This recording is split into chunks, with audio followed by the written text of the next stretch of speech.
Good morning and welcome to the Dear Muchunguzi of Electoral Commission. And let me conclude. Let me say how I concluded, because they asked me, you're being asked questions. The question was, Ssemujju advise journalists how should they prepare covering the next election. For Kawempe, how should they prepare for Kawempe? No, for next Kawempe election. And I told them, you write your will. Because this country now is run by Muhoozi Kainerugaba. And I said, write your will.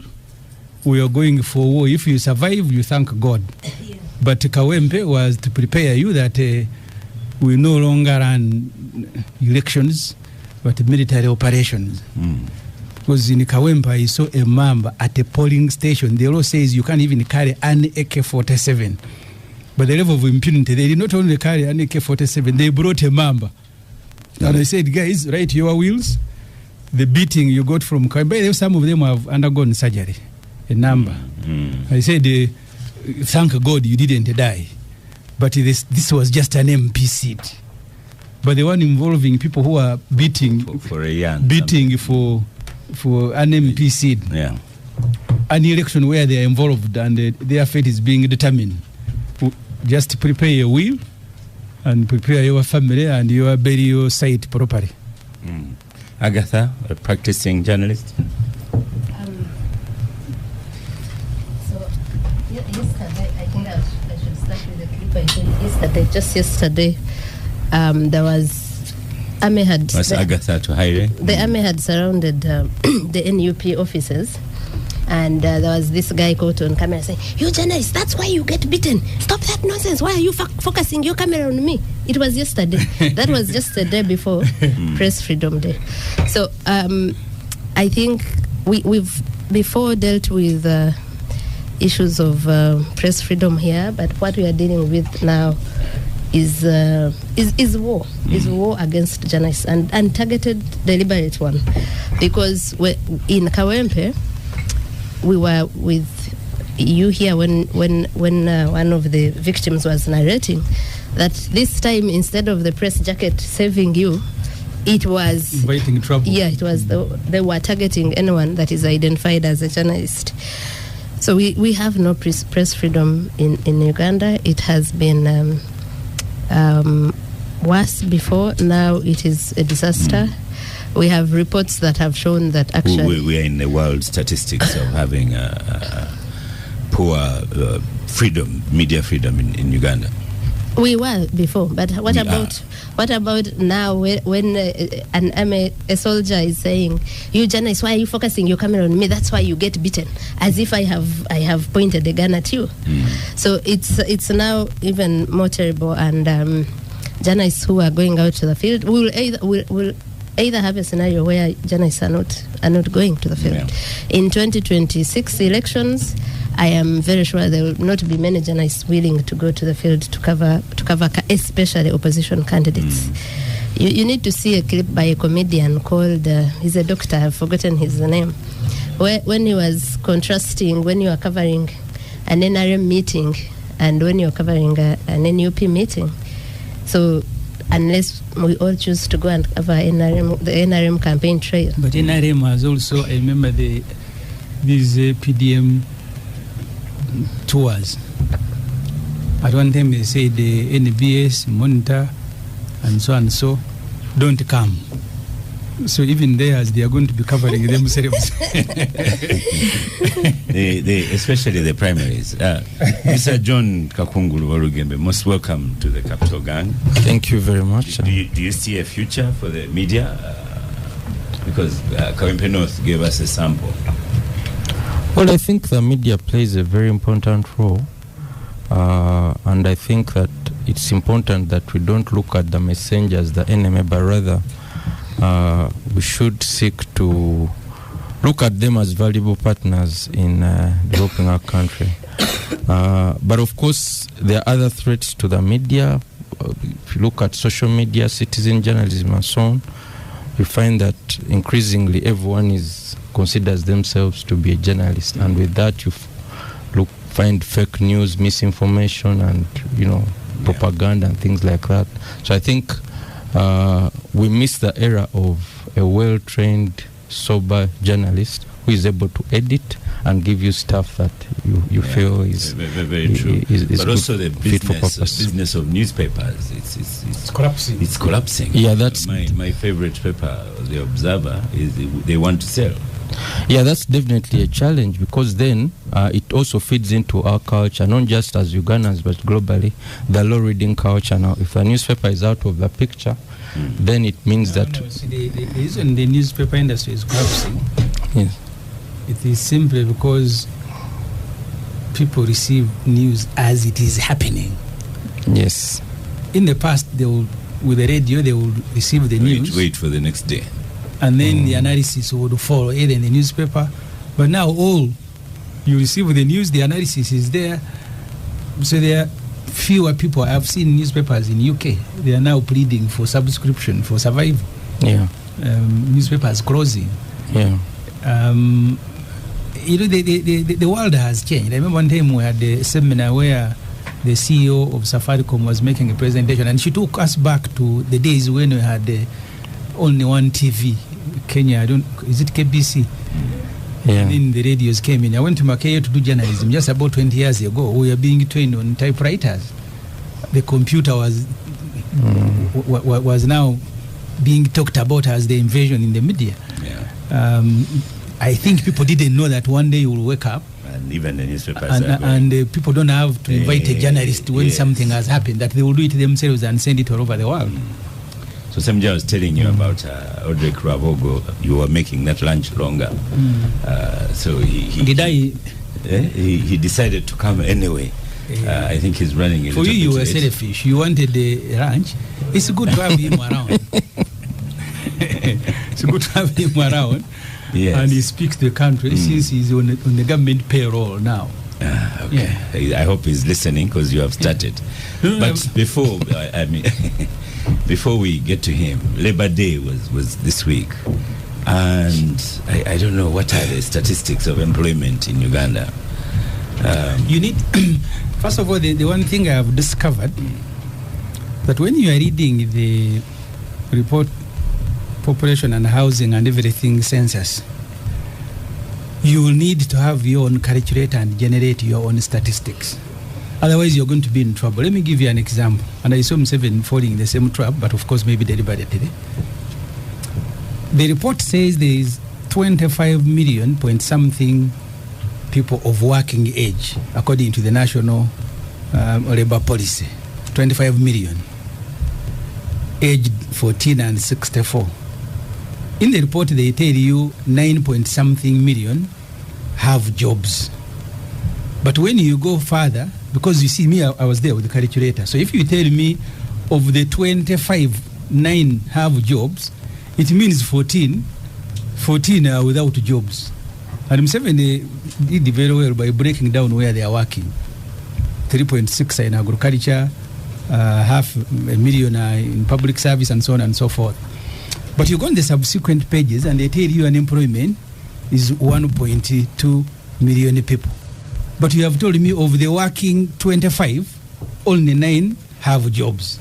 Now you are telling me on another page that only 1.2 million, but even the 1.2 million, because they put there a percentage of 13%, and I was doing my own calculation, 13% would actually bring you to 2 to 3.2 million people unemployed. But the subsequent statistics, and that's why you need to be picking information and bringing it here. In Uganda, you have about 14 million people who don't have 2 sets of clothing in the country. You have more than two sets. Yeah. 1, 2. Yes, they are 14 million. That's why you will see they addressed in Museveni T-shirt when he's going to address a rally, because one set is for kuchara, another set is for work at home. I mean, you grew up in that environment. You have one for kuchara and one for everyday life. And these statistics are in the report. But those who don't have shoes are 70% of the population. And then they are all images of school-going children. I was in Busoga, and I saw them on the main road. The ones who have improved are in Nigina. The rest are barefoot walking to school. And then people who have bank accounts in Uganda. 2.7 million people. They are the only people who have bank accounts. One time, Father Carlos was writing for Observer, and he said he went to an ATM in the north, in Acholi, and he said, I collected all the receipts that the machine was issuing to do my own assessment of the income. And he said the balance on each of those receipts I picked was not more than 20,000. And he said, you see, that was shocking. So he went and corrected those things in the ATM machine and then looked at people's income now directly. So you have only in Uganda a count of 46 million people, only 2.7 have bank accounts. Yeah. If you are in a formal, because private sectors and government, they pay through banks. So even the 10, because I saw Museveni breaking down the statistics, 1.4 in factories, they are in Namamve, they work at Azam and all factories, paid 5,000 a day. So if really you're going to classify them as poor, you're just a joker. Yeah. Agatha, I think NSF has 1.2 million. Active ones, 800,000. Yeah. They have 2 million. So also 1% of the working class of Uganda, BOU recently said only 1% earns more than 1 million shillings. Only 1% of the number that Ssemujju has just mentioned, that's 24 million people. 49%, which is almost 50, and 150,000. But like Honorable Ssemujju is saying, when you're counting people that are employed, you're counting those that are employed in these Chinese factories.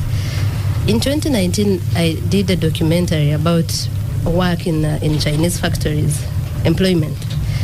So Honorable Ssemujju talks about 5,000 shillings that they earn per day. He doesn't mention that if it rains, if you leave home and come to work with a Chinese factory that is doing a road and it rains, that day you are not paid. It's as if you're the one that has brought the rain. So these people are you're working. Not working or you are not paid? You are not paid. You won't work because of the rain.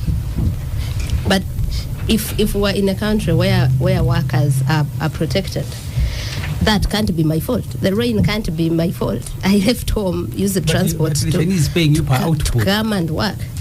That's the problem. So here we have problems of poor working conditions. I interviewed the Ministry of Labour officers that time, and we have all these good laws about occupational hazard, safety at work, and all that. And we put to them what we had found in these factories, because we had someone who lost a hand. But that one was that one was the lucky one. There's also compulsory insurance. So I forget the name. Workers' compensation. Yeah. So we asked this, and off the record, the guy said, all these laws are there. We are supposed to supervise every 6 months. We actually do. But what are we supposed to do if we come and we are told, leave my investors alone? You have an issue of minimum wage. This has been an issue for such a long time. Or even rationalization of salaries, where you find engineers, people are all engineers, they all went to engineering school, but one who is in UNRA, before UNRA was closed off, would be earning 20 million. One who is at the district is earning 2 million. All these issues, you cannot really exhaust issues of workers in this country. Yeah. Lydia Wanyoto Mutende is in the studio. Most welcome to Gang. Honorable Lydia Wanyoto Mutende in a faded, nice-looking yellow gomesi. I'm in a yellow, beautiful gomez, cool color and grey, with a grey. It's not faded. This is cool yellow. That's the right description. And good morning to you, Oscars, to my colleagues in the studio, the gang, and to our listeners. I bring you greetings from Mbale City and the NRM fraternity. On Tuesday 6th, we will all be in our villages to have village barazas and to make sure that our voters register is ready to elect our village structures. So, Akalango Alupe, but this cannot go without saying. And as I greet people, the most contentious issues about the age of the youth, we use the Youth Act to tell our people that for the young people joining the NRM or participating in the NRM, the age is 18 to 30. Okay. So the senior young people should move to the next level. You are not 30, do not participate in the Youth League program. Thank you. Odrek Rwabogo is also here. You're most welcome to Gang. Let me pass the microphone to OR. You're welcome. Thank you. You know, Capital Gang starts on time, but you're here. So I apologize. My mornings are so heavy, and I underestimated the traffic. That's not an excuse, huh? Yeah. And I don't drive on the edges, so. I don't have the morning show had traffic. And they were saying his advanced team was here an hour before. Okay. Yeah, so for them they kept time. Yes. Mr. Rugembe. Yes, sir. On Labor Day, do you know you people that run businesses, especially trade? Yes. You have a challenge on your hand because when you step out, people are mobile shops. You know, they, no rent, no tax, no NSSF, but you can see that they are hustling. Yeah, so the challenge with I was looking at the 2024 census, and I'm looking at this as the Bible. I don't believe some of these statistics, but I'll for now use it as the benchmark of because we must have the 2024 statistics of the census. Yeah. So in this, for me, I find them okay if you pick your calculator and read them. No, I don't. I'm sorry. Any serious statistician. Okay. So the issue is, according to this report, about 9.4 million Ugandans have work. And then we have 42.6% of young people aged between 15 and 24. They are not in employment. They are not in education. They are what they call NEET. They are not in training. And then what we have... percentage was that? 42.6. Assume that 50% of young people are not in training, they are not in employment, they are just there. They are some category called NEET. Right. If you can move around and find them sitting, they basically have no plot, as we say. So that is, for me, the biggest issue. And when I look at these people speaking on Labor Day, trade unions and so on, they are in the world of the past, because for them they're talking about poor working conditions. The critical thing here in this country is, first of all, how do you create jobs? The working conditions are secondary. In fact, in economies where they are too restrictive on working conditions, you find that their employment rate skyrockets. That's why you see that in the UK, for instance, they've tried to change that. They have what they call 0-hour contracts. So in the UK, an employer can get me, I work with him for today, and I'm not sure that I'll work for him too. But I've earned. I'm not saying this should be the ideal, but I'm saying that as a country, we need to focus on ensuring that we get our young people into work. And that's why I say, as a country, we need to also encourage entrepreneurship, because government cannot create enough jobs. Big factories cannot create enough jobs. We must support our young people, if they can, to create their own jobs. And we must create those conditions for those. Because the challenge is, if 2 out of every 3 business collapses in Uganda, and we are running after them for tax on day one, that's a challenge. So we need to look at entrepreneurship as a very viable route. And then we also have this issue, and I want to categorize it very fast. We have what we call the unemployed, uneducated. Then we have the unemployed, uneducated, unskilled. Then we have the unemployed, they are educated but they are unskilled. I went to university, I got a degree in zoology, but I cannot offer skill in a business. So as we try to resolve these issues... And you're not doing zoology, you're doing trade. I'm doing trade. No, I'm not even started doing trade, for instance. So as we discuss these issues, I see, and President has, I think, a committee that has been looking at trying to address the curriculum and so on. The curriculum, yes, that's a long-term measure, but what can we do in the short term to skill some of our educated people so that they get into the workplace?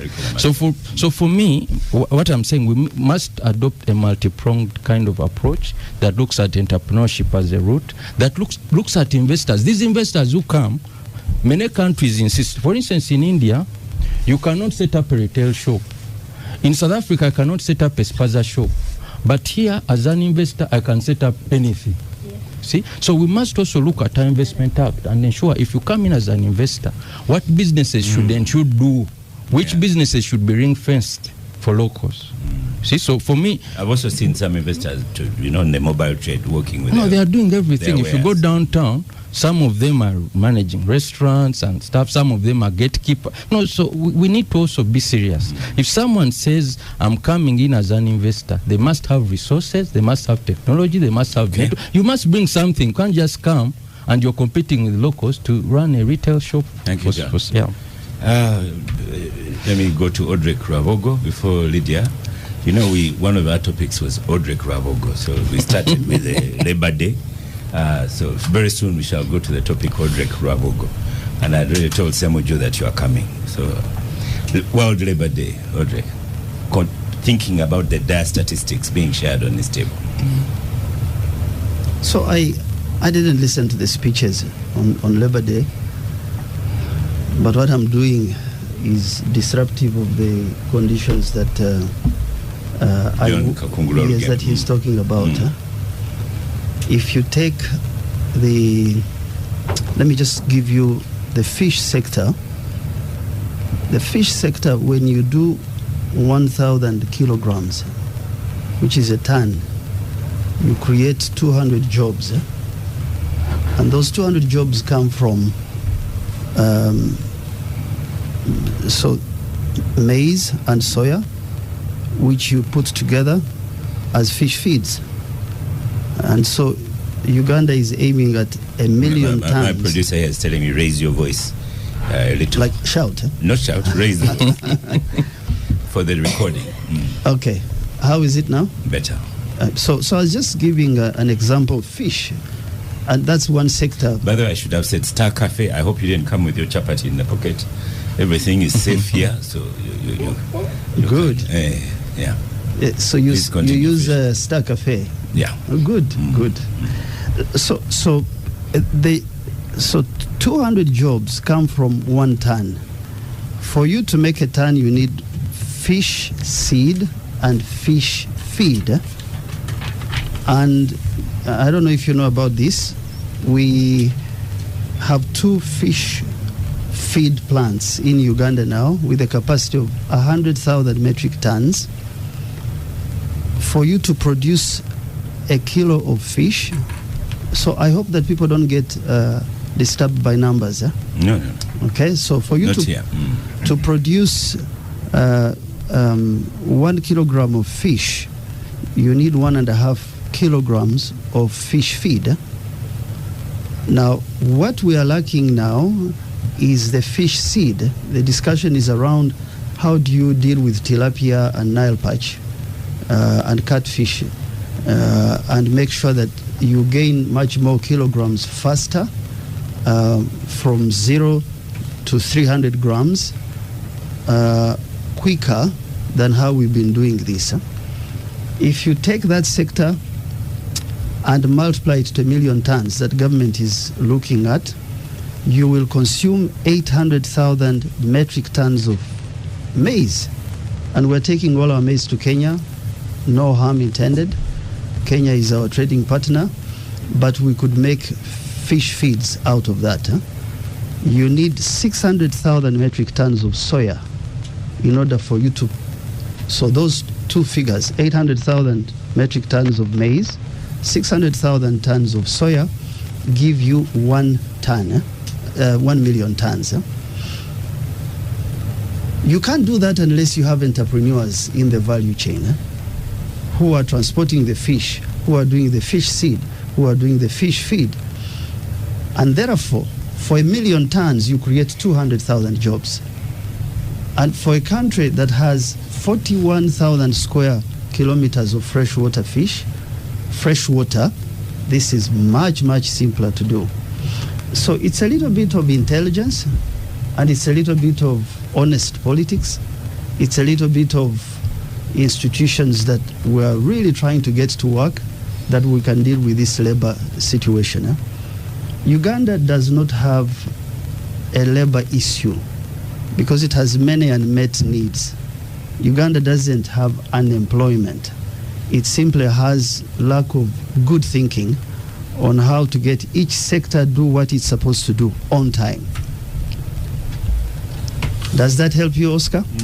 I didn't know I was going to speak about labor, but that's part of what I do in exports, because every ton you sell outside, you attract patents, you attract skill sets, you attract education, you leave that sector different than the way you found it.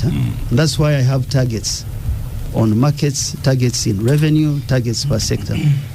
Interesting. I just thought, last week Fonopondo laughed at me because I buy fish and I keep it in the freezer, and he said, you're a very strange man because he buys from the lake and he eats. But anyway, Lydia, World Labor Day. You listen to the speeches. Lydia was there.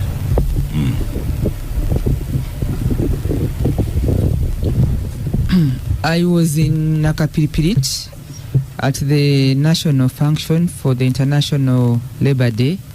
So I not only listened to the speech, I witnessed the National Day, but I've also been interested in the programs that are working towards bringing women to workplaces and trying to see how they can improve and support the household income campaign.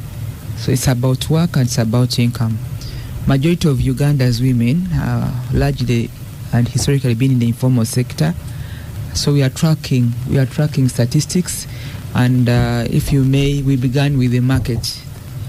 The market areas in Uganda are in two sectors. There is the formal sector, that if you go to every city or town in Uganda, there is a market, including here in the city. Some were really makeshift, but government, through robust programs, they've been able to put up good condition vendors markets. If you go to Wandegea, if you go to Kalere, if you go to Safi area here in Nachivubo, and outside town, I come from Bale City. We have a new market that was constructed. It's up and running in the city. It has blended well with the Usumid urbanization.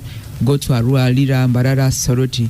So my focus is on the women in the workplace, and in terms of numbers, in terms of their income, in terms of getting to the formal sector, away from the informal sector. We also have the informal markets. You have the Baganda quite or these periodic markets. At every Tuesday, there's a marketplace here. Those are areas that bring income to people, but also offer employment or income opportunities for people. Now, the statistics that Honorable Ssemujju is talking about, and my brother here, are largely those that wear jackets in the morning and go and sit in an office, and they will earn at the end of the month. Some. But there are those that go out to work, and at the end of the day, they will balance some book and see whether they have made a profit or not, and that's for the day or for the month. Or we also have this whole sector that is in circles. You deliver your goods, whether it's milk every day, they record it in a circle. At the end of the month, they calculate your money and give it to you or whatever it is. So, labor in Uganda is largely in two forms. There is the formal and the informal sector. On this table, normally, the statistics are about the formal sector. You are on a government payroll somewhere. You are a sub-county chief. You are a teacher. You are a member of parliament. Teacher is also liberalized, actually. There's the informal and then the formal. But at the end of the day, really, where I sit, our campaign is so much in the informal, and I zero on trying to see that I work with those that are helping women to have an income that will therefore give them. Just before you leave the microphone, when you start your campaigns, are you ready for the poverty you shall see for all those people like Warugembe was describing? But I live in this community. I'm not a Ugandan today. I live in Navoya, I live in Imbale, I've just come from Chiriandongo, I was in Kashari. I live in Uganda. I'm a known community person. So you're not telling me that I am going to jump from Capital Gang and go and face some animal called the poverty. No, I live in the community. I don't live a lie. So I know where the issues are, I know the struggles we have. I'll come to I know where the struggles where are. I know those that we need to deal with the mindset even of elites like yourself to see how we are going to have a chain that lifts people from where they are progressively, stage by stage, to where I want them to be. And it's not a one of that because it's a campaign. So no, me, I live in the community. And those who are listening to me know that I'm saying what I am. Thank you. Exactly, yes. So we're sending that microphone to you, so you now share with Agatha, because now we're moving to the topic called Odrek Rwabogo. I just wanted to supplement. Yeah, get the microphone. I walked in late, so I know that you use job numbers selectively to achieve an objective. So I don't know about Walugembe, but he was quoting from the census. So, but you should look at human beings are multidimensional. We are not unidimensional. Look at the number of households. In the last 10 years, we've grown from 7 million households to 10.5. Of those 10.5, 3.5 are the ones that are outside the income bracket. Look at a household which has four people instead of focusing on an individual. Now, of those 3.5, that's why you have $400 million under PDM. PDM has reached now 2.7 million of those 3.5. It has not. Well, you check the numbers. You check. You see, hold on. The census puts at 800,000. Nganda, listen. These are government numbers. The 800,000. No, I have. That's in the census report. But I have latest numbers. No, those are your numbers. The one that are officially government's 800,000. That's in the report. So I have amount of money that has gone in every district, in every parish. So please, just be a little humble. No. So I am giving you your own figures. You respond. But Ssemujju also got his 100 million. So he's a district on his own. Parish. He's a parish just on his let own. me finish. Yes. The 3.5 million households correspond in such a strange way with the 3.5 million households that are headed by women. And that tells you something, that perhaps poverty levels are to do with responsibility at home. So when I say 3.5 million households, 3.5 million households led by women, and 2.7 now reached, the point you're trying to make is that each of those four people have some sort of enterprises, some sort of selling beans, some sort of selling fish. And so look at jobs in a much more broader sense than the graduates. I know we have 10 million young people, 18 to 30. I think that's what we have. Those 10 million people, I know how many of those have businesses. So, but I just wanted to supplement her, just for you to know that it's not just exports I'll speak about, but I know that government efforts on trying to pick the lowest bottom to join those who are in an earning bracket, who are elite, who are in suits, it should be applauded, even if some disagree with the government. I have Nora Oraga on Twitter says facts from the Statistics Uganda National Population Census says Uganda untapped potential is 5.2 million older youth. Not in employment, not in education, and not in training. Kind of supporting what Walugembe was saying. 39.6 of them are in Greater Northern Region, West Nile, Acholi, Lango, Teso, Karamoja, and Buke D. As in 60% of older youth are in that category of no work. Moses Biarahanga also comes and bamboozles us with statistics the way you are doing. But let me start, because we have all been ready for you. I don't know how much of exports you will speak about, but let me first give you an opportunity. Starting with PES EID. Good. What is it and what does it do? So listen, Oscar, you come to places because you have a sense of respect, and you also feel that your voice is being diluted, and people are telling lies, and they don't know about you. And so it is leadership that my reading of leadership is that you walk ahead of the people you lead, cast a vision, hard as it is, and encourage people to stay focused with that vision, but at the same time pull back and work with the people without being infected by corruption or praise. But you stand behind them to see who falls and who stands.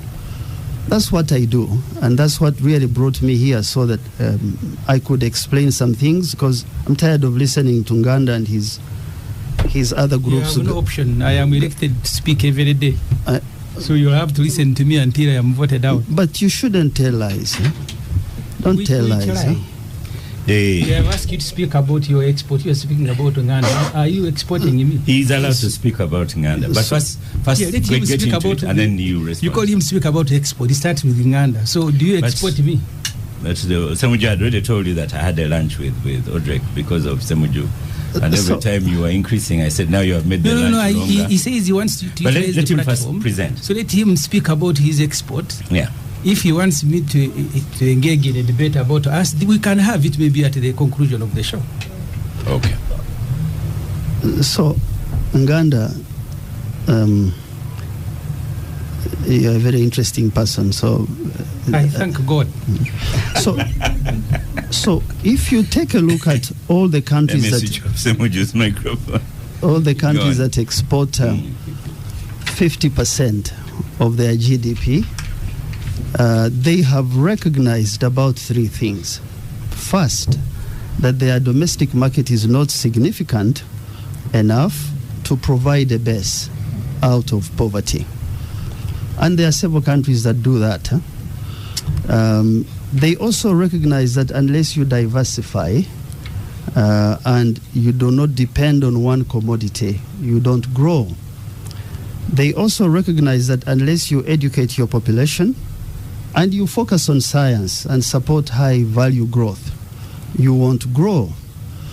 And so because of that, they provide low rates of taxes to attract high value technology, pharmaceuticals in their economies. They work with regional markets. They create pockets of excellence. And that word excellence is not just improve. It is firm hold on what you do and do it very well until it now becomes a shining example for all. And that's what we're trying to do under PASAID, our Export Advisory Committee.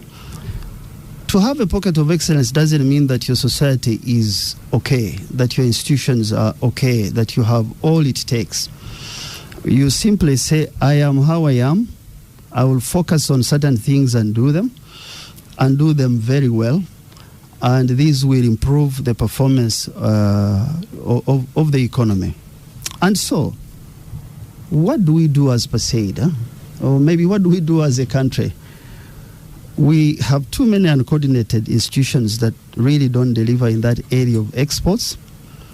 And without coordination, taking a kilo of anything to another market is an undertaking. You have to think of that market. You have to think of how to get there. You have to think of how to package it. You have to think of a number of elements. We have like single stand farms that we support. Government supports outside sectors.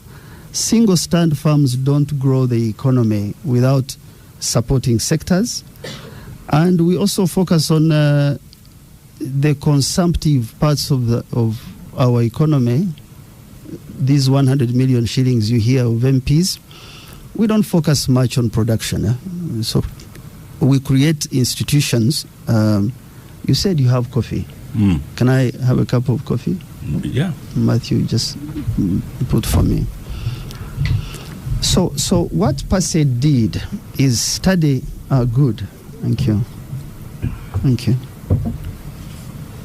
I woke up early, so I So. So, as he's taking his coffee.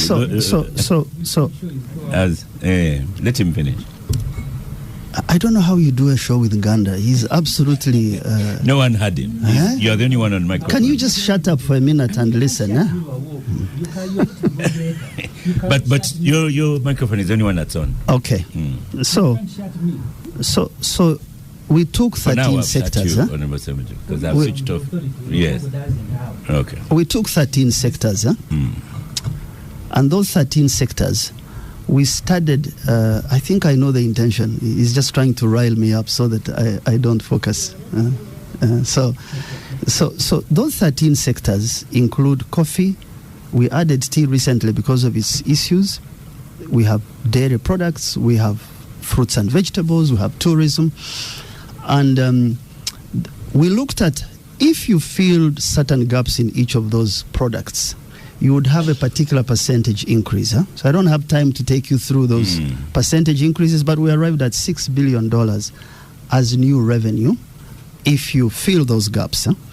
And so we took a model, we call it a 4-pillar model. We said markets. Markets give you signals. And so stop blind trade. Conduct basic research on tastes and preferences before you go to a market. When the research is good, find a way to appoint a trade representative. Those trade reps are not appointed by government. They are not paid by government. They are relationships we build. When you find that working out very well, establish a trade hub. Okay? Now, so when you do that, you are able to, and this doesn't have to be new markets, like the new markets we've opened. It can be old markets and you take new segments, right? When you do that, the markets demand a certain standard. You have to comply to that standard. So we haven't had any food safety law for the last 60-something years.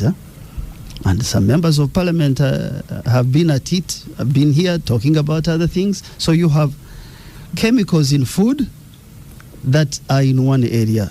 You have animal feeds that are in one sector. You have veterinary medicine. So things are spread all over that you don't have a single strand place where you go. And we are now trying to create a food safety ombudsman. Because without that, you cannot get one certificate that you can blockchain and help young people to trade.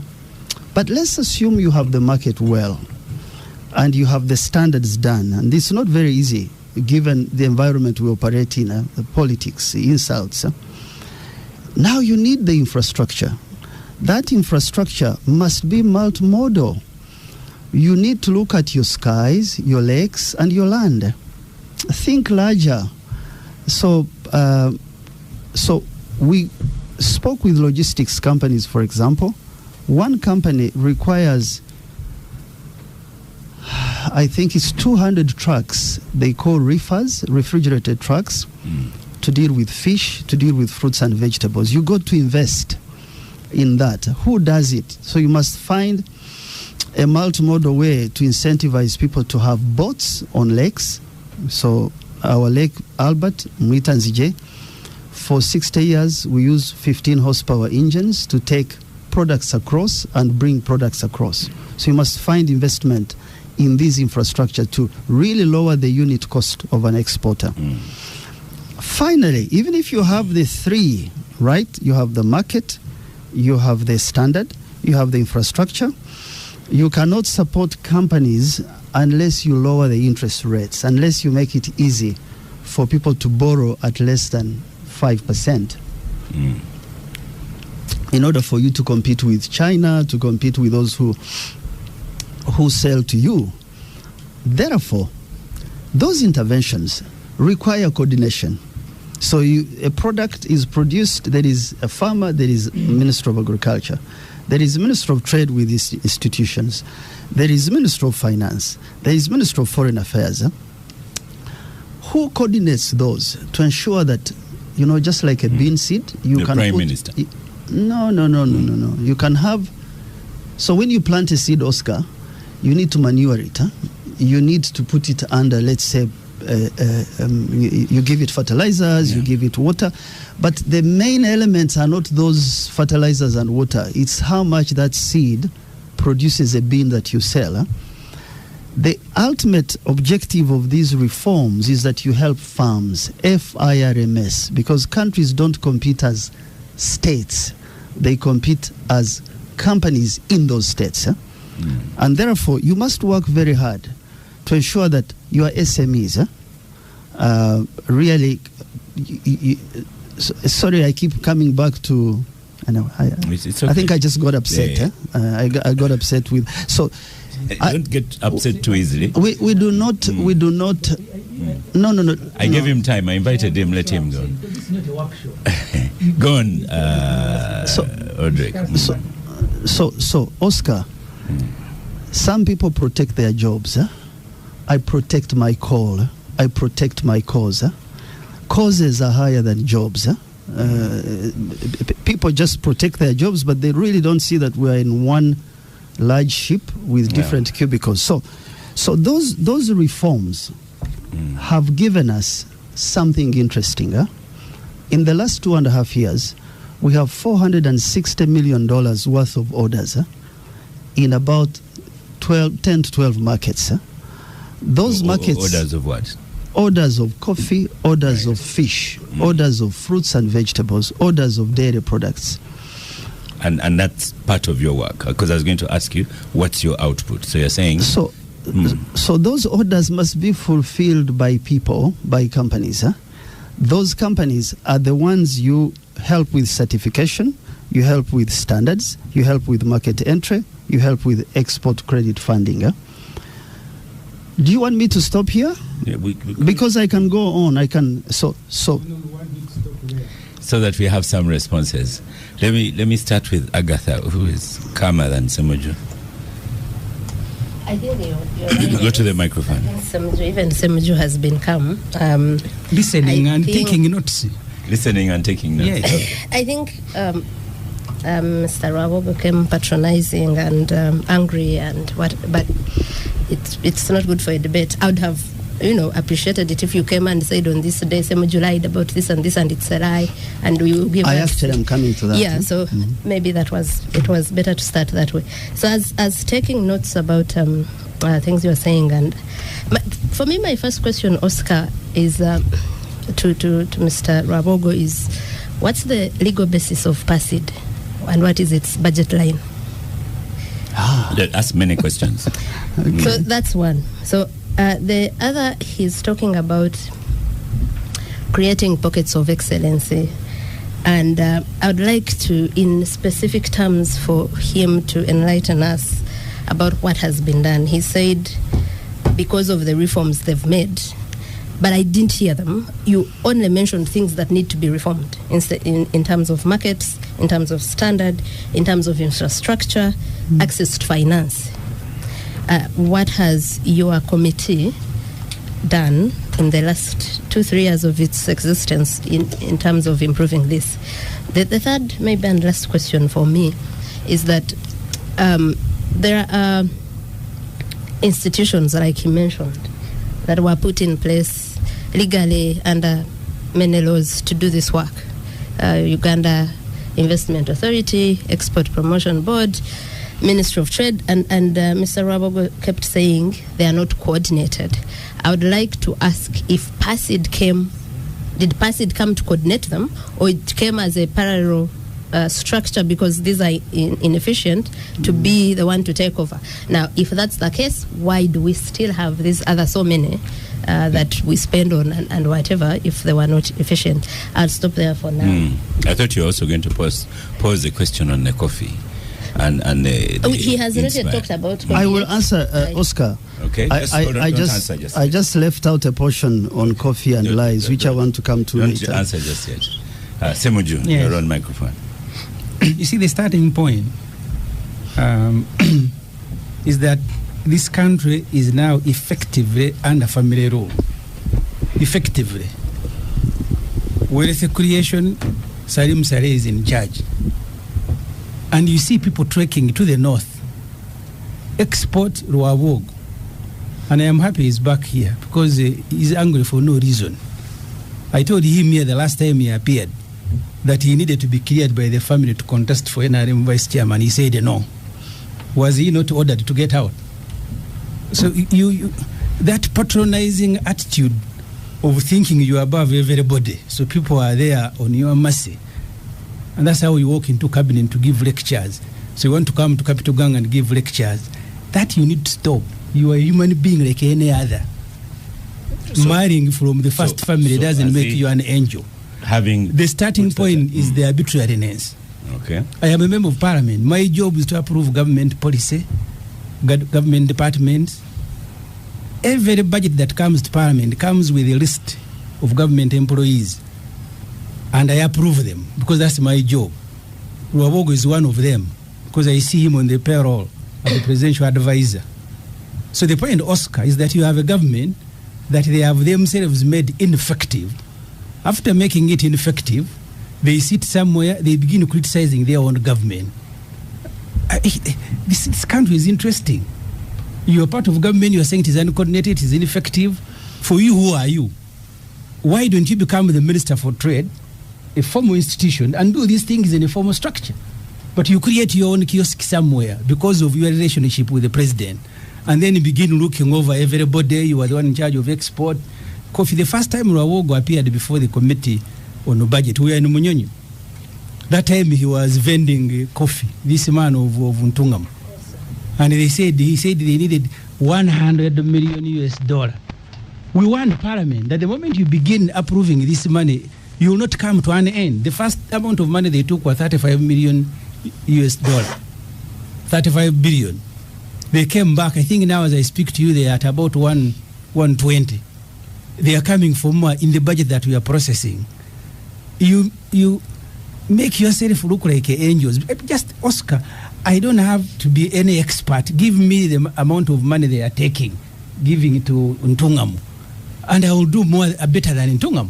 So the point is that export promotion, you have, as Agatha has said, you have the Export Promotions Board.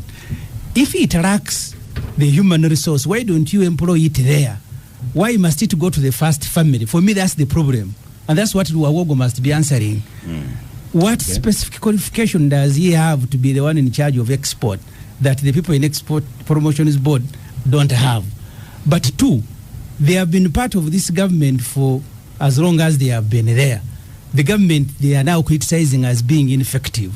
Do we make the discovery at 40 years that now we have to start afresh with Rwabogo and Mohozi, who is kidnapping Edemutwe and celebrating on Twitter, and that's what you're offering to the country? Oscar, these statistics I have given you here are not my own statistics. This country, 46% of the population of Uganda, 60% of the population is in agriculture. 46% of the population are food insecure, either severely or moderately. Is that the work of Ssemujju Nganda? So if I say it here, just quoting your own official government book, so I become a liar. Because the statistics was here, they told you 46% of the population is either moderately or severely food insecure. I told Parliament, and I'll be making a response, this PDM, if you read the report of the census, only we have so far now released 3 trillion shilling. Only 800,000 people have benefited because they are picking one person for 1 million shilling per a household.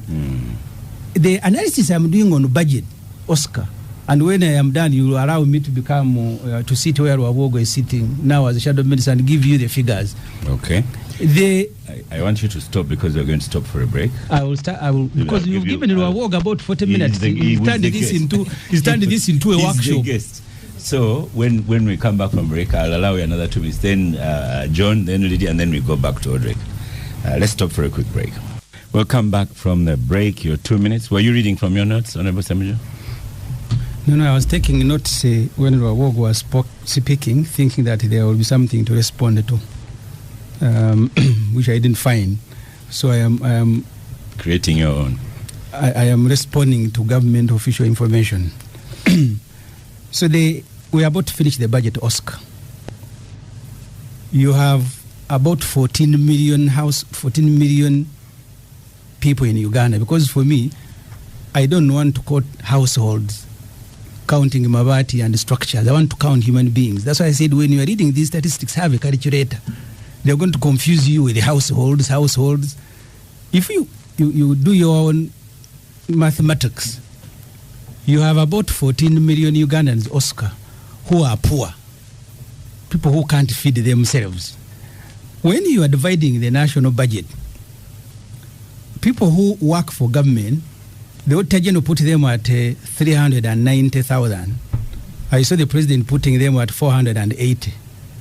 So you have two figures that you need to reconcile.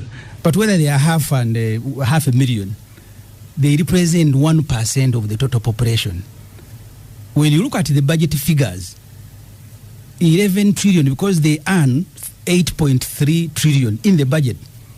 Then the other attendant costs, vehicles, it comes to about 11 point something trillion, which is 16% of the national budget. When you subtract the 27, which is 38%, 27 trillion, 38% of the budget for debt servicing. And then the most annoying thing is that collectively, the ones who earn 11 point something trillion fuel their vehicles to go and inspect about 14 million people who they have given 1 trillion, and they begin asking them why they are not getting wealth. Rwabogo and others, you need to ask yourself, how comes you are in charge of wealth? You are the only one who's getting wealth. People who are in charge of creating wealth. Okay. That's why people keep tracking it to you for money, physical money now. So the policies of government are ordinarily not bad policy, but the implementation is different. They will come on show here and throw statistics in your face of households, of what and what. The actual people in the villages, Oscar, are suffering. If you read the report, the recent report of the population census, community access roads are impassable. In fact, those who are growing their crops, see, we can't even take them to the market. Thank you, Ssemujju. Let me go to John. Thank you. I'll start from the substance. At independence, Uganda used to export coffee, cotton, tea, copper, and grain. If I look at our export performance now, we are still pretty much dealing in the same things: coffee, cotton, copper, gold. We hope oil and so on. So I think the biggest challenge for us as a country is how to transition. And we cannot transition in everything. And I see sometimes the president, because you see, if you've traveled, people want to take their coffee fresh. They want you to grind it when they are there. Now, if you say we are going to add value to coffee, those people don't want Nescafe. They want actual, so it means we have to study each crop and see how best we are going to compete. I also don't want Nescafe. Per value chain. Then the other issue is around our export performance. Our export performance has improved. The trade deficit is decreasing. We are seeing an increase in exports to about 789. How much has it improved due to Rwabogo's work? No, but it's a contributor. You see, you can't, even if it's accidental. You say you don't know. Even if it's accidental. The question you see, we must give credit. You see, the point here is that we must, even if I don't like you, but you're good looking, I should be able to say you're good looking, isn't it? So, whether or not, we cannot, at this point, we cannot. You're asking me causation. We're asking me causation. Mr. Ssemujju, you're asking causation. I only have your microphone on. You're asking causation. Here we are talking about correlation. Correlation is there's an increase in exports. And Rwabogo is somewhere in that picture. We will ask him. The extent of his contribution, I cannot say because I'm not his spokesperson. Okay. So what we see is an increase in exports. And we are seeing an increase particularly of exports of coffee, a 22%, almost a doubling of export volumes in this regard. So I would say that we are performing but not performing well. One, we are still exporting raw commodities. Two, we are still exporting to the region. The bulk of exports are going to the region. We are not able to take advantage of the African Continental Free Trade Area. We are not taking advantage of other markets. We're seeing the issues with AGOA and the US market. So I think we need to do more, especially to tilt towards the Asian market. Because what you see from the statistics that we are starting to export more to the UAE and to Asia. So for me, if I was looking at an export development strategy, I would look there.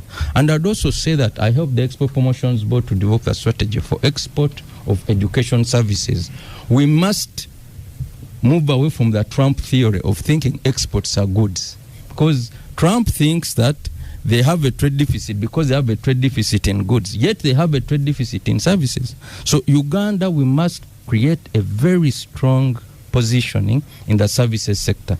If you're looking at education, looking at tourism is very volatile, because for tourism, if you have a political event, if you have this, but we must have position ourselves in certain areas. Is it health? If you is it education? Tourism goes down. Yeah. So there's a bit of volatility there.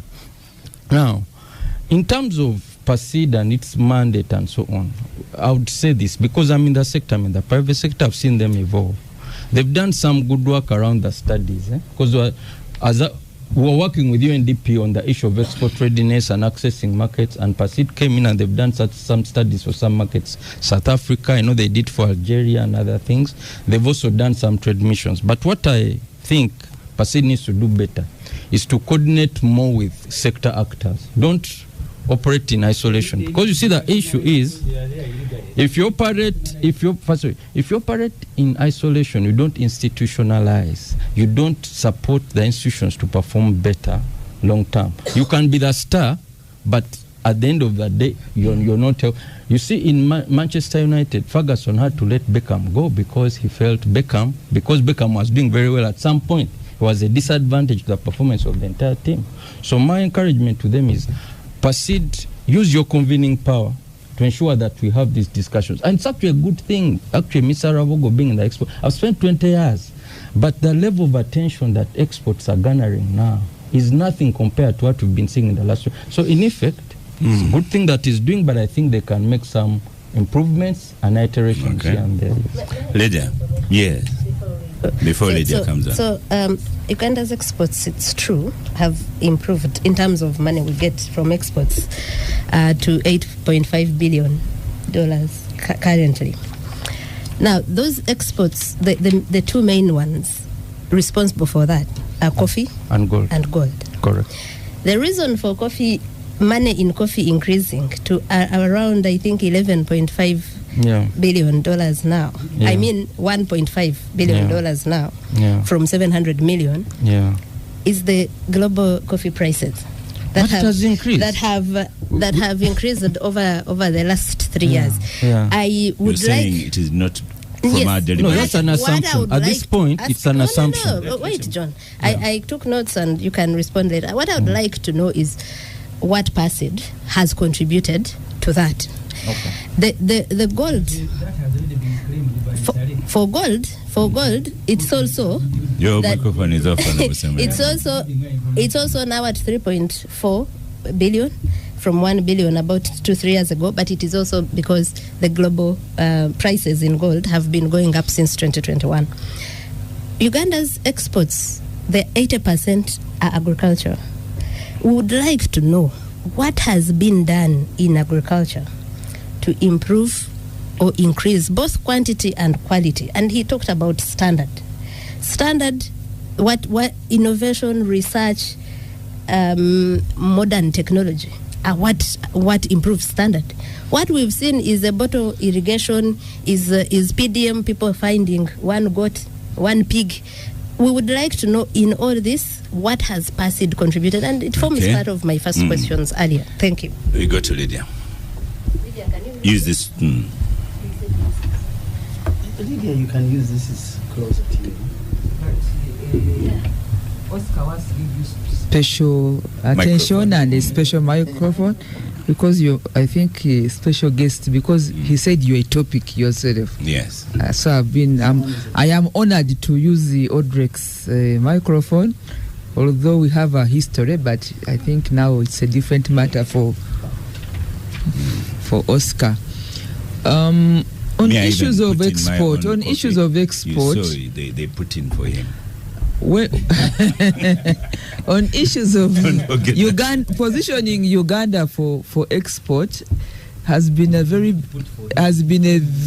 big challenge, because every time we make one step, standards come and they take us 2-3 steps, even within the region. If you look at how we are going, Ssemujju, I'm sure you are aware, you've been around when you had, we cannot export our eggs or chicken to Kenya, but then we and sugar, and yet we import one day chicks from Kenya. Ken chick is the biggest product in Uganda, but when they bring the chicks from Kenya to Uganda, and we grow them and start producing eggs. When you begin to produce, there's a battle. Then there are bilaterals. So anybody entering into the sector to help Ugandans meet just standards is very important. And we look forward to those entry points, at least for the women in business. I want to really applaud the Private Sector Foundation, where there is the Women Entrepreneurs Association and other groups trying to build the capacity, training, but also helping women to put the products that can be exported. That's one. The second one is I want to hear about the Uganda's priorities. We cannot be in every enterprise. What is it that we can brand, grow, and run away with? I want to give an example, Oscar, that Ethiopia has worked on as an African country, and it lingers in our head. When you are landing at the airport in Addis Ababa, you do not smell chocolate. You do not see a lot of chocolates on the shelves. You will see coffee. They will make it a point to tell you that you have entered the land of Ethiopia, and that Ethiopia is known for coffee. And they've even made their culture, everything about them is about coffee. So what is it that we can do for Uganda? We cannot be everywhere. So can we pick one or two products and we really make it, focus it, do research, brand, export, both quality and the quantity. If they say bring so many tons in a season, we are able to deliver. And what does that speak to? It means that we must have a very robust chain. And if you have circles or outgrowers, they deliver on time, they deliver quality, they deliver sizes, including from the garden. Traceability. When the EU passed a law recently about coffee, we were laughing. People are running away saying, how can I register my 10 trees of coffee? But traceability is now a big issue. Where has this product, or where is the garden? Who are the farmers? What fertilizers are they using? What seed are they using? What is the nature of the soil? These are things that are now on the table of markets, to the supermarket on any shelf, that we have not been brought to appreciate. Okay. Once it's out there, I'll be the first one to bring my women to train and be able to deliver. So we want to hear about the chains, the quality, the standards, but also to ensure that the quantities are met. If you click for us a market, we should be able to meet the quantities on time, because you don't want a shaken breaking contracts or a shaken commitment. Thank you. The market is very sensitive, but we have no choice but to meet the competition. And finally, Oscar, there is the issue of the revolution, the IT revolution. Everything has gone IT, and how much of our country has evolved into IT, to the last person on the garden. Because when talk about Uganda and exports, what comes to my mind, not so much the services. For us, really, we have to harness what we have. We have good weather, we have good soil. What can we get from the gardens? Organic soils to export, even our water. We have fresh water that can produce the blue economy. What is it that we can do from the blue economy? One or two issues, run away with it and change the story for Uganda. Thank you. That's what I can contribute. Jacqueline Arinda of Jada, I'm sure Odrek knows her, says, John says we have increased coffee exports and Rwabogo is among the contributors. Out of the coffee money he helped secure for Ntungamo factory, how much percentage of that has been exported or contributed to the current coffee exports? Moses Biarohanga, OSM, the Kira Municipality MP, is saying that the report states that 25 million people are in the category of working age.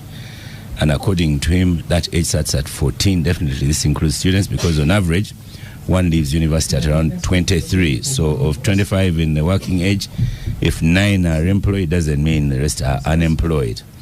And he wants to, let me first inform Agatha that the increase in earnings from coffee are a result of both increase in the international prices and the volumes Uganda is exporting. We have coffee volumes going up. It is because government through OWC gave out free seedlings. Kaunga Masiko says we have 39,000 tourists in Uganda. Kenya has 630. And he sends a long quote here that asserts that maybe Odrek does not even know Chikomando. So, but you know, I see. if a man doesn't talk. No, listen. We need to give him time to talk. Biaranga wants even to deny statistics in the official government book because they are mentioned by Ssemujju. The national labor policy is 1464. It is not my policy. Odrek Rwabogo. You've had responses across the table. So thank you very much. You know, I just stopped because I thought I should yield the floor. I hadn't explained a number of things, so now I hope I am able to do. So let's just quickly go to, when I say something, I hope Agatha answers your question, or Nganda, who doesn't want to listen. So when we began this work on 16th of March 2022, our total exports as a country just outside COVID, after COVID, was $4.2 billion.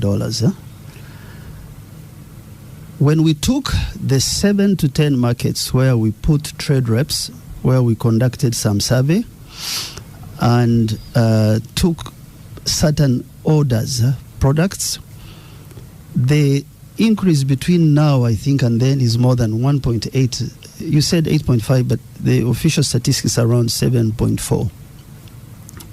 So that 1.5 comes from first awareness.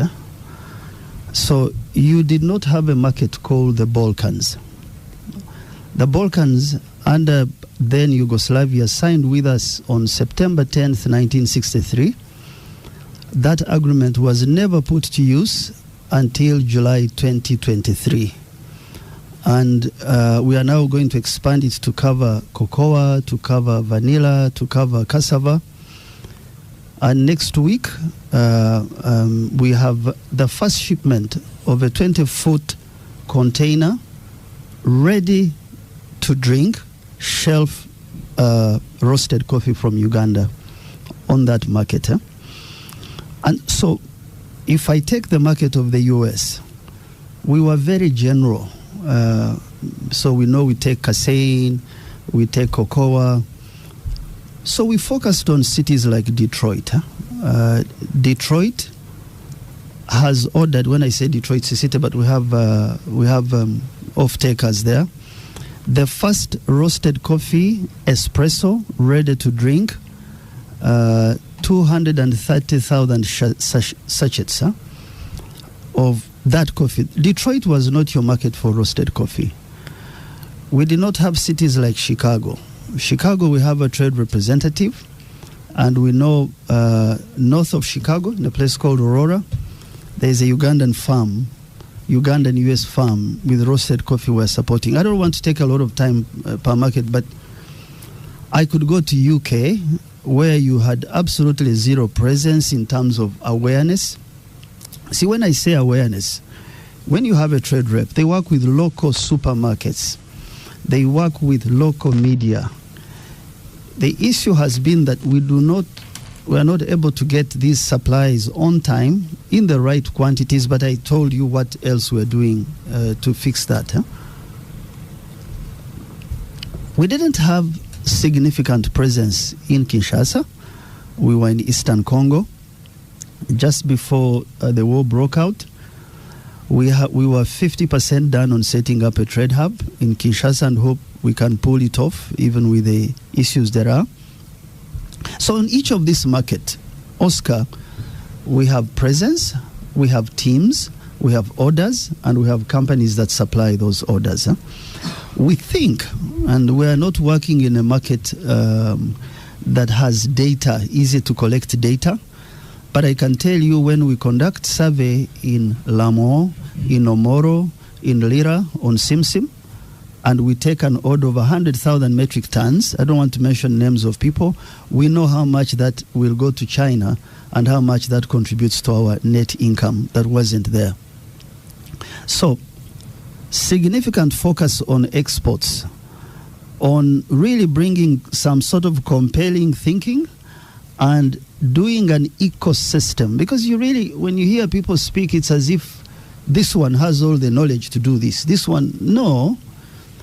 Ecosystem thinking means that he who grows something, he who transports it, he who certifies it, he who represents you as an ambassador, he who communicates on social media, they are united around your product and your brand as a country. And we try and work that out. I can mention more trade locations, but we don't have time. So I just need to go to, in our culture, there are certain codes and social norms. When a man who is supposedly a leader lies, let me just start with simple things. Rwabogo walked to Chankwanzi. He was not tested. And he just speaks to cabinet. So let me tell you how we ended up in Chankwanzi, and then I'll come back to. Yeah. So what? Let him respond. Mm-hmm. Of course, I have the certificates. I don't know really. I have all the. Yes, because you said he has decided to produce. No. Well, this certificate was on 9th of July. Our meeting was on 11th, and I have a list of the people I went with. They are all government officials. You have the media center. I can read them for you. If it is not necessary. Okay, please continue. Why were we there? So if you take a look at the reporting of Uganda food products on the global market, it's amazing that we still get sales on the market. So you have suspected penis found in restaurant food. So you are in China, you are talking about meat, because we had a 20,000 metric ton order of meat, and this is reported in your newspaper called Monitor. You have another one in New Vision that says almost similar things. NDA looked away as AIDS drug was fed to animals. These things, I meet them in boardrooms. The only way to deal with them is to say, Minister of Health, before you issue a warning on Ebola, contact tourism people so that their orders are not cancelled. Minister of Agriculture, before a story like this comes to and stories will always come out, before it does happen, please be careful that your scientists have certified what you say. Because of that, we needed to have what you call one whole government type of communication. So we had people from ICT, we had people from agriculture, and we were asking about a way you speak about the country, not its individuals. We will be commissioning this committee very soon. We are not stopping, so that we have a centralized way to communicate. So that's as basic as it is, lie. Now, you came to Munyonyo carrying people, and you asked for money. Nganda. Very, very, very interesting person. So we were 6 different sectors. We had coffee, we had tourism, we had dairy, we had beef, we had fruits and vegetables. Total, we were 12. Why did we come? Because we had spent time with UNDP trying to raise an export credit funding that would be private sector driven. We had on 19th of April 2023 brought UNDP, PSFU, private equity funds in front of the president, and we say, if we raise $5 million, can you match it, sir? This is how $10 million happened. Why were we together? We were looking to set up a fund that supports everyone, not coffee alone. That fund did not come to us, the idea we had did not mature. So this money was given to STI, Minister of Science and Technology, and it went to one entity. Should I stop helping other sectors just because one sector has taken the funds? What was the spirit of us coming there? To ask you as responsible members of Parliament to think about when you wake up, how many farms, FI, RMS, are you saving? We said if you match this amount of money by a particular amount, we will run it professionally. We will ensure that it has some minimum interest charges. We will ensure that it will be export order driven. If you don't have an export order, you can't use it. Huh? What did Nganda and my sister from Zimbabwe do? They just said nothing. They left the meeting without speaking. They went to Parliament, and the next thing I heard, Rwabogo is leading a delegation to take money because of... So, we didn't take money. We didn't take money. I just want those who are listening to us and who know me, who know who we are, never is a dollar is in our organization of that money. That money went to a coffee consortium led by one company. That coffee consortium did not approach the idea the way we wanted. So I stepped out of the country in Uganda. I went to Dallas, Texas. I held a session with our trade reps. We put up a target of $350 million. One thing led to another. We found a way to raise small amounts of money in the US and in the Middle East. So far, and you can go and check this, we have supported 10 companies in Kenya, supplying to Kenya, to Dubai, to China. They are here. They are in various sectors. Huh? This money is not from your parliament, the one you insult me in. No. We found that if we can't do it in a transparent way, we will just handle it another way. And we're making progress on that. Huh? Now, so why let's is stop it for a break? Why is it? Let's stop for a break, Okay. and I'll give you like another 5 minutes. So we must change topics. No, because our time is running out at midday. Welcome back from the break. We've had a break, and in the break, Ssemujju actually had a discussion with Rwabogo. Rwabogo was in New Vision when I was at Monitor. I am not meeting a stranger. Okay, it's okay. Listen, let's focus on. I want us to. I'd planned to talk about Kenya naming, BBC naming. So for me, Oscar. Just finish off. Oscar. I need to respond, Oscar. The fact that a factory or one factory takes this money, or that there is a factory in Tungamo, shouldn't be the issue. The factory in Tungamo can account for what it did. I have asked actually that young man to call a press conference and say, what did you do? That should not stop me. We invited him, he didn't come. So, but if you go to Arua, I am very excited that a person called Kermundo is planting more coffee. If you go to Gulu, you will find the General Tema plant. The fact that we should have more factories or coffee or products across the country should not be an issue. It is the accountability that you should think about. So really, what's the future of the work we are trying to do? If I can, I don't know if I answered you, Agatha. What's the mandate of PASAID? Huh? Yeah, so coordinating those that already exist in. You just don't understand that. So I took a truck in 2019 of milk. I crossed 3 borders. My milk was put up, down 4 times. I lost a consignment. When I returned, I had no insurance. I had no institution to turn to. I asked myself, who does this and survives as a company? So it's a cause. It's a calling. I'm not doing it for a job. I don't need a job. Not at all.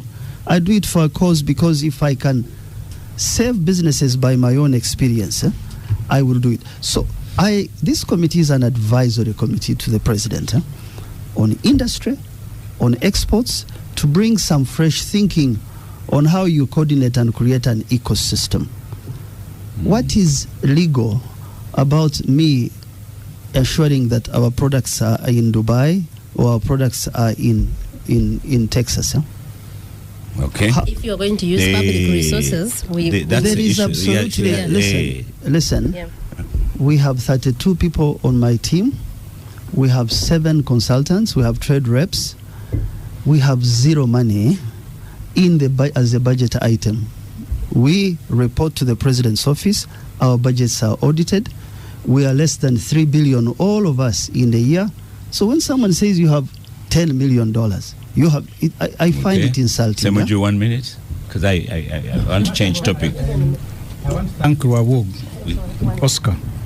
They are big topics. He has confirmed. We will stay with him and discuss after that. He has confirmed everything I said here. 1, he came to Munyonyo leading a group. 2, they asked for money. What was the intent of heading the group? Why are you... Oscar, I was in Chirinya. Chirinya is his constituency. Yes. I went to see a 90-year-old man. Chirinya has 1,700 kids in primary schools. And it has like 2-3 schools. They have no technical college. I never went to criticize this man. He never had me on radio. I went to do a job. I know what you did when you came to my village. Why is it collecting NRM MPs and organizing them? No, I'm not really going to allow you. I know why you came. No. To continue. Oscar, can you ask Rwabogo to be modest? No. Let him listen. We don't sit anywhere as a family. I'm not a family. I have brain on my head. I told you here when you are saying children. The family cannot stop you contesting. Didn't they stop you? But how is that to do with exports? No, I'm talking about Why the family. Are you touching all over the place? Please ask Rwabogo. What was the intention of us being if he doesn't know how to listen, let him run. We were in Munyonyo because we came helping companies. Thank you very much. So that's what I am saying. What's the problem with that? That's what I'm saying, that you came to Munyonyo leading a group, you asked for money. Yeah. In the budget committee where I'm a member. Company. But I never got the money in the budget. It does not matter. You came and asked for it. Didn't you come to Munyonyo? So where is the lie? Even without that money, I put it in my report that Rwabogo led a team. They found us in a retreat of budget committee, asked for money. Okay. I asked Parliament not to give public money to private enterprises, but they were fearing Rwabogo. He needed to be there when he came. MPs were falling on each other to greet him. That's so painful. Ssemujju, so the second thing. Hold on, let me ask for Rwabogo. No, I said the lie. Yes. Hold on. Yes. So if I came to ask for money to support companies, for where do you have a problem with it? The problem I explained to Parliament, I want to explain again. Yes. We have put more than 100 billion shilling taxpayers' money in Tugume's company with no relationship at all with the government of Uganda. This is money collected from people who pay taxes. Not even a memorandum of understanding, but we just keep dumping their money. For me as a legislator, if that insults Rwabogo, I will continue doing so. Also, Oscar needs to know that he cannot walk as Oscar and go to Parliament and ask for money. Certainly. So what the budget committee does, or Parliament, now is interfaces with institutions. Respond to what? He has already respond to what, Oscar? Can I respond? You gave me the opportunity to respond. Now you are saying you should respond. Why don't you talk about genital parts in food? Are you happy with that? Let me go to the second thing. I really want to stop this. But you gave me time to speak, and then you are appropriating it to Rwabogo. Like the next topic. So no. Let's go to Chankwan's, so that you can solve some problems. The issue I spoke about Chankwan's, he likes discussing smaller things, was the issue of Mr. Museveni calling a cabinet retreat. He takes a break, he leaves his wife chairing. As they are there, a son-in-law appears. And I said, you guys, you must respect the country. That you are the only family where the president chairs, then the wife takes a turn, then an in-law comes. That was the issue. Whether you went with the COVID, whether what, even if you surrender 100 COVID tests. So that's the issue I was talking about. Odrek Rwabogo.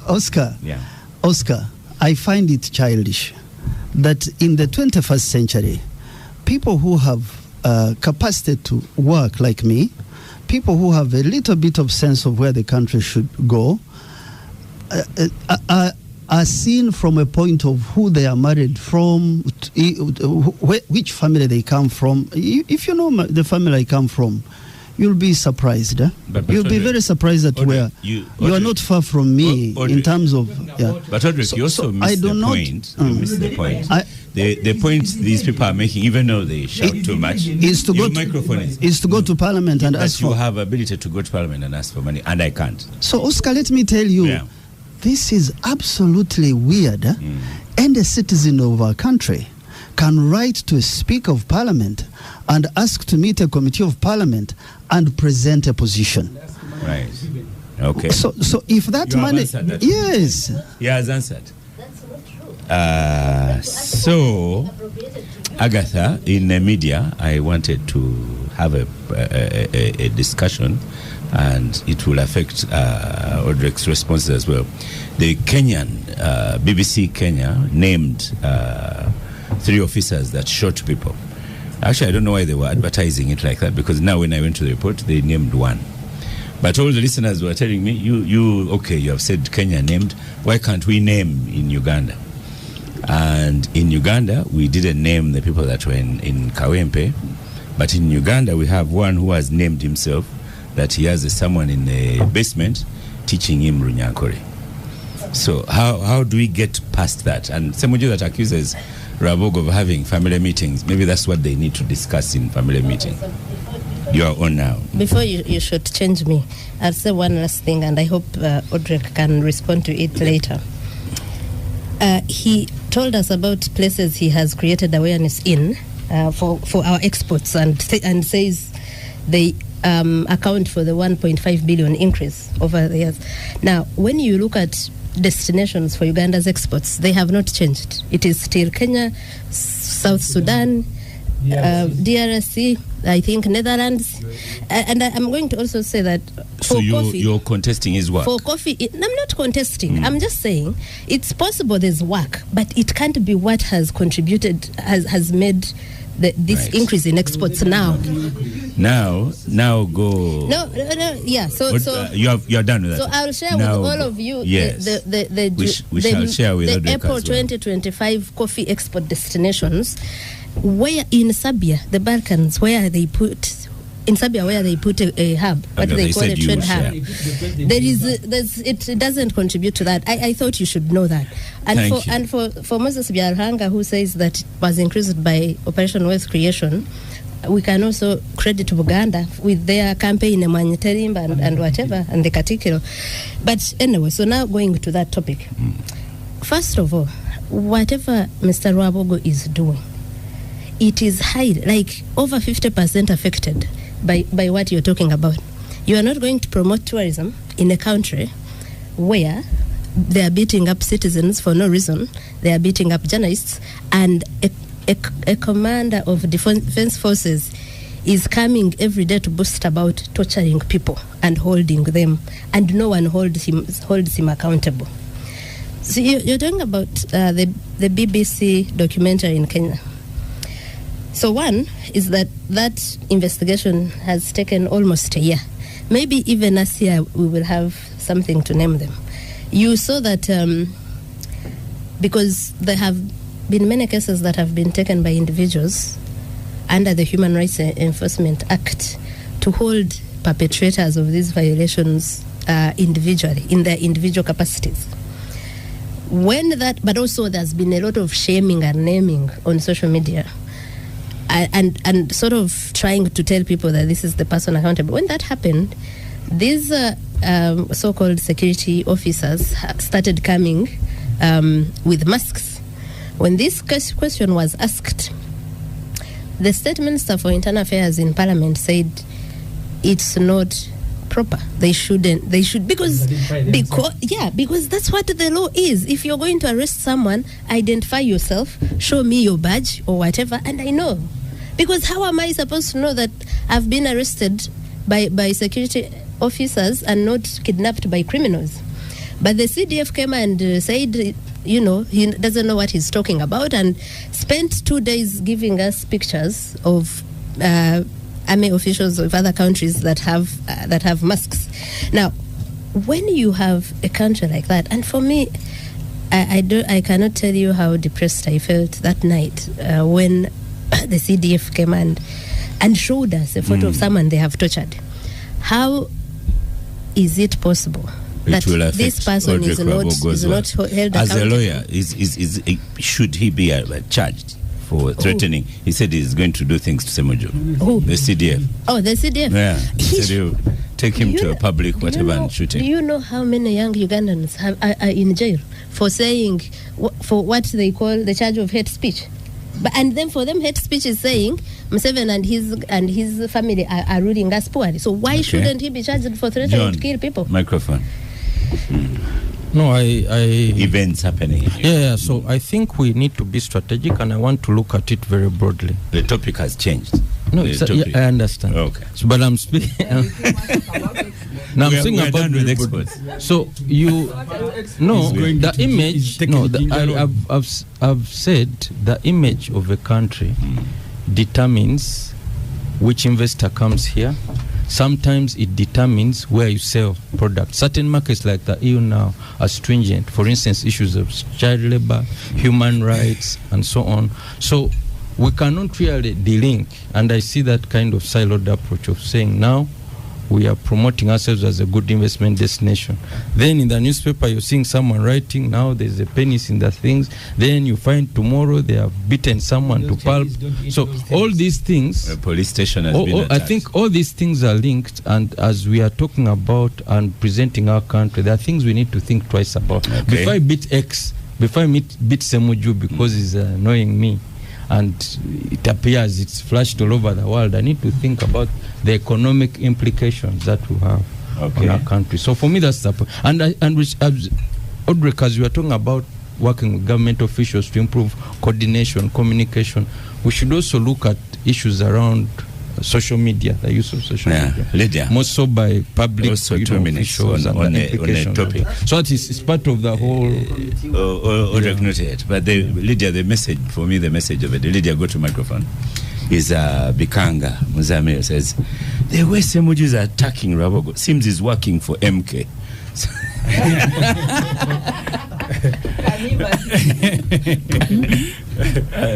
Bikanga, that's the message of the day. 2 minutes. So you mean there is a problem between Rwabogo and the microphone? You see, these things you could use John's word strategy. If you tell that you have someone is in your basement, these are going to undermine all the work possible. Well, what we see on the tweets, I think, if they are true, then it's unfortunate, and we hope that if you want to really discuss these things to the detail, maybe you invite the spokesperson of the UPDF, because Ssemujju thinks it's a family matter, but it's also an official matter. No, the reason I say sorry, dear. So for me, really, gone. That's what I can say, because what do you want me to say? That's a good point. Thank you. Then there's also maybe we need again, when we invite him, the spokesman should say these things. Ssemujju, your 2 minutes. And I want to thank you for inviting Rwabogo. Mr. Rwabogo, when you return to your family, please, we are... You want him to call it clan? No, that's his constituency. I think the family is his constituency. Yeah. You need to help the country. How? No, he's talking. Because you see, Muhoozi Kainerugaba said, I have Edmuto in my basement. If my father orders me, I will release him. So you want me to appeal to it? I am not insane. The only people who can rein in is the family, because the man keeps referring to the family. Not even the minister. Have you ever heard Kainerugaba referring to the Minister of Defense? His supervisor. In the end of the tweet that if the minister orders me, does pass outs and so on. I have said, he said, if my father, not the commander-in-chief. So please, when you turn to the family, you can export everything that you want, but please allow us space to live in this country peacefully. I'm glad you accept that I can export everything I want. Yes, you We're can. Coming back to what I thank you. Good. But please tell the family, you can't kidnap people. You can't torture people. You've overthrown the constitution and replaced the constitution with yourselves. People who want position in the NRA must trek to northern Uganda to meet Saleh.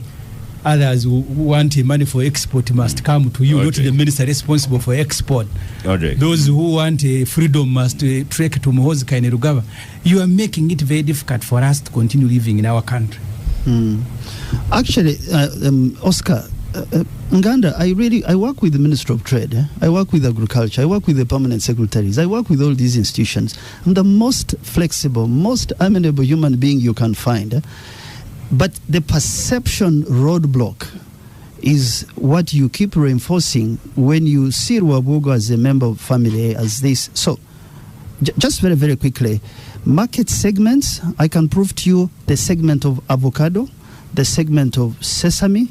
I can prove to you the segment of catfish in Kinshasa that wasn't there. I can prove to you that markets are not just broad. Markets are segmented, and you can get an old market and expand in it. Oscar, there is no meeting. I am now 55. I have never sat in a meeting, and I have been at every tangential corner of the fight for movements, principles, and values since I was a student in 1992. I have spoken outwardly, forcefully, about values, about principles, about how you grow a country. I have never sat in a family session to make decisions of the country. So people listening, it's a lie from the pit of hell. There is no family session that determines Uganda's fate. A country has cabinet. A country has institutions.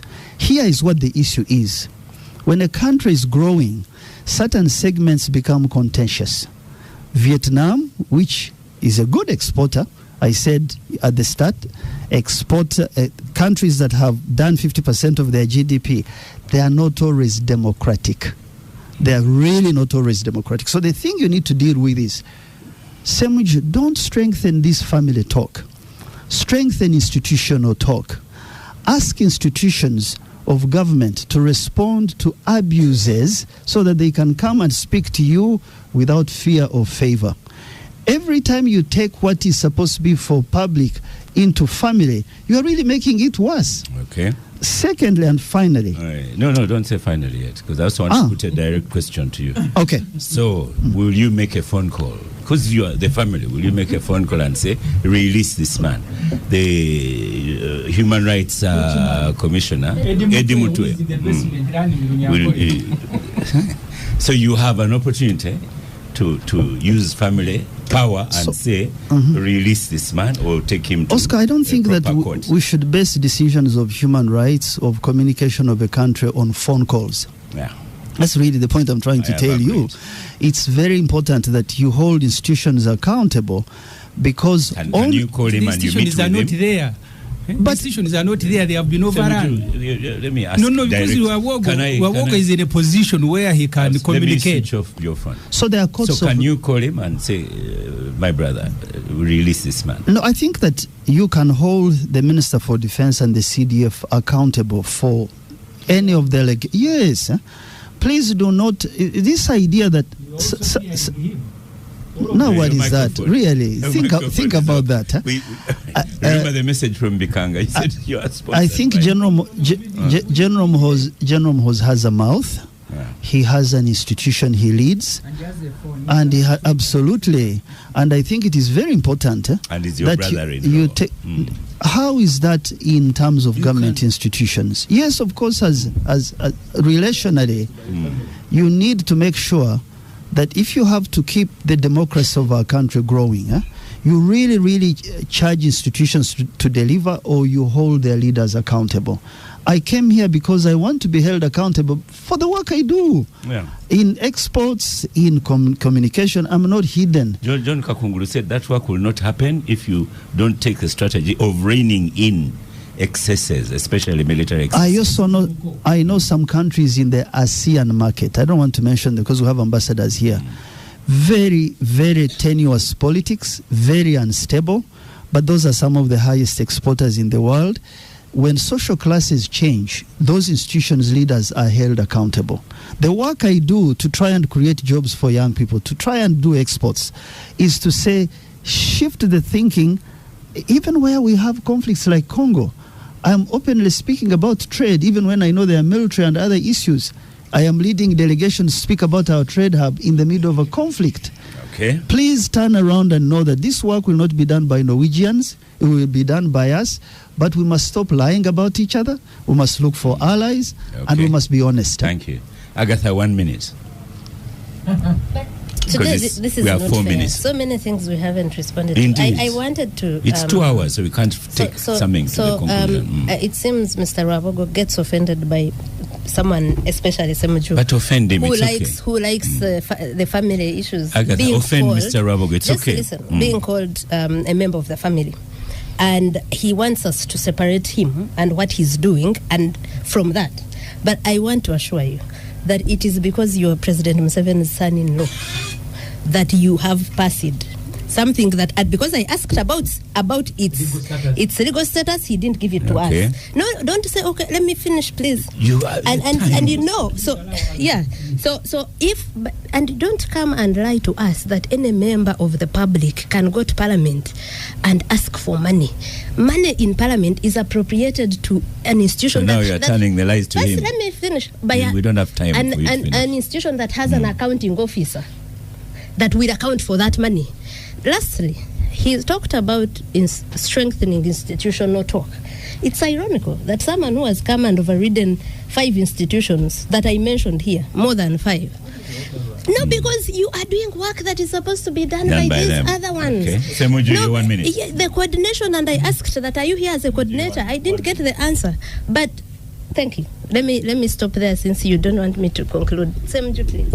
So, Oscar, in a conclusion, the moment people who are in government and have access to power overrun institutions of the state, there will be no accountability. I have told you, when Rwabogo led that team, at least into the budget committee meeting in Munyonyo, that was our argument to Parliament, with Honorable Mwanga Chivumbi, with whom we presented the report. What do we see? In every subsequent budget, now even in the supplementary budgets, there is money going to Gume of a factory, who we don't even have a 1-paragraph commitment. And I don't want to mention the others. I want to limit myself to this one because it was trafficked to Parliament by Rwabogo. So when you are there, even if you are doing good things, do them under the framework that you yourself you set up. Don't do them outside the framework and then you want us to roll red carpets and clap for you. Don't use positions that you have acquired. Because Rwabogo, I remember when you were in TAP, you were the one promoting Uganda in America. So for you, how do you get this opportunity? And you want to distance yourself from the family that is making decisions? John, your 1 minute. Okay, first of all, I think... Your 1 minute. Yeah. First of all, I want to...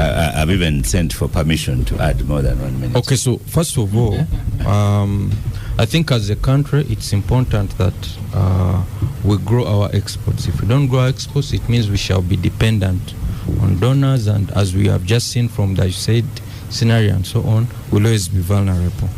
But in order to grow those exports, we must build capacity, we must ensure that local businesses are thriving, and we must bet on the right entrepreneurs. Because I see that we are trying to mix what South Korea did of betting on winners. But sometimes I think we bet on ideas, which is not a bad thing, but bet on someone who is already in motion. Then we must also appreciate the good things that are happening, because from a private sector perspective, we are glad that PACID is in the picture. Yes, there might be things that can be changed, legal framework and so on, but I think the principle is that if what they are doing is positive, then let's preserve it and see how we can improve it. That, for us, that's our position as a private sector. And finally, I would like to appeal to Odrek to use his convening power to ensure that there's greater cohesion. Export Promotions Board, UNBS, this new food authority, the private sector actors. You know, let's not compete with them. Let's encourage them to work together to achieve the greater good. Lydia? Lydia, will you call the minister, because you wanted formality, will you call the Minister of Internal Affairs? You know, Lydia, you're a very powerful person, the most powerful on this table. No. No, I will not call, because everybody have their mandate. I am not responsible for most of these things, but I can support if there is a cause. So all of us are the same page. If calls I make calls about NRM women and NRM work. Let those people who are supposed to do their work. And Oscar, you know very well that if there are issues of the sectors, you call. When you wanted to do things of PACID, you called Rwabogo. Why didn't you call me? You want things of security, call either the CDF himself is a very good communicator on Twitter. Can he translate the tweet to Capital Gang? But I just wanted to say that we have one country which is like a body. And if the ear is not well, the whole body will not function. If the toe is not well, so let's see how our country can be a whole environment that works for us. Because you will not do a lot of work, including this NRM primaries we are working on. If the whole country is not at part to participate, then we'll be wasting time. So it's very, very important to make this call. Even the exports. If we are not organized to make sure that we are all one body and we somehow we agree on what is right and what is wrong, and then we move in the same direction. It's very important for the country. What I see is that we have extremists, and we need to struggle very hard to find a middle ground. Export Muhoozi to Somalia. We have a lot of extremism growing, and we should be mindful of extremists and see that we all make a contribution to our country. Now, Oscar, you are already speaking in my time. Yeah, the time finished. It was 1 minute. You are now with 3 minutes. So Agatha, as a lawyer, should know that under the Constitution, the president has powers to create an office. So the office that I think you are worse dictator in Uganda than the ones we are talking about, Oscar. Then, you don't want us to talk. Ronald says, thank you for annoying Odrek. But he said in Luganda, Mumunyiziza nnyo, but he is very good. So he gives you commendations. Though he has also given us commendations for Kunyiza. Responding. And I've been using Odrek Rwabogo's microphone given to him by Oscar. Odrek, go back on.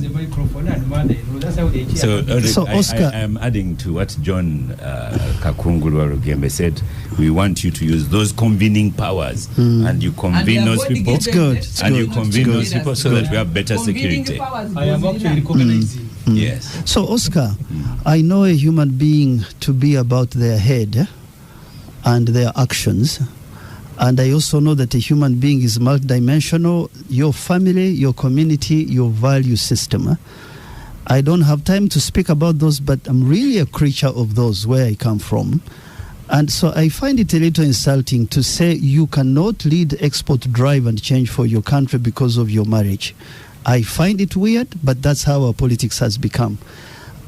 Senior presidential advisory on exports, there are 100 presidential advisors. Why is the attention on exports? Because we don't waste time. So, Agatha, I want you to know, Agatha, that I could have been, born Chinese or Norwegian, and that doesn't change who Rwabogo is. I've been like this for all my life.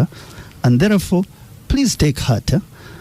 This head has some ideas, and these hands and this thinking has a vision. Agatha, this head has a vision for the country, and give it time. Just listen to it. I am sorry I got upset because of Ssemujju. But that's just... You got upset because of Ssemujju. His microphone is not on. Secondly, I want us to call people who have taken funds to account. It's not nice for me to come here and speak for so. I've told you, I never took this money. I went out of the country. I've added onto the basket. I'm not a consumer. I am an additive, if I can use that. In the break, I told you what I cannot say on air. Yeah, so really, you call Tugume, you call whoever took the funds to account publicly. Please, don't stop me from helping other farms that are struggling. Thirdly, on May 7th, which is next week, we put out reports every year of per se work. Our third year report will come out when we are commissioning the truck to Serbia. You can read our work and our expenditure. You will be happy. Convening power. Oh, I wish you knew. I wish you knew. That's why I've gone grey. The melanin in my hair changed in the last 2 years because the cells are not being created anymore because of thinking past midnight. How do I get people who dislike me? How do I get people who hate me simply because of my nose and my face? Who hate me because of my... about convening power. Yes.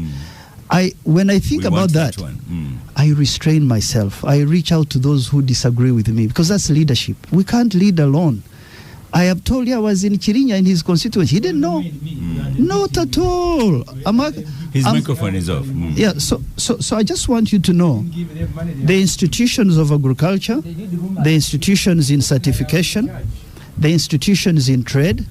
That's why we brought together 5 ministries to create the food and agriculture law, so that we can now clean our food and we have a good reputation. Okay. Finally, we are raising money outside to do aggregation centers, 4 across the country, so that you have Arua specific for minerals, you have Mubende specific for a particular product.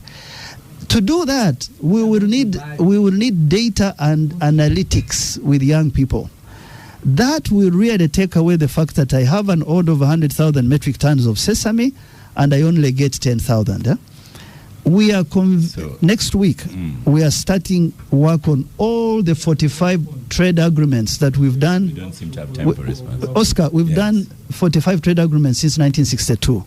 We are the ones looking out for what did Serbia do, looking out for what did Korea do, so that we are able to bring marshal resources and support to change our country. Thank you, Odrek Rwabogo, for coming to Gang and facing off with Ssemujju. We shall continue a little bit of it after the show.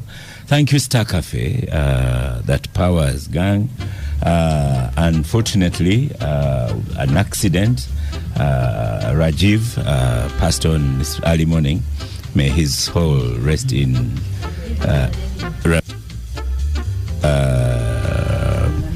Nyoto. Thank you so much, Agatha Tuhaire, AA. Thank you so much, John Kakungulu Walugembe. And thank you so much, Odrek Rwabogo. I am Oscar Semoya Msoke, and I shall see you next week.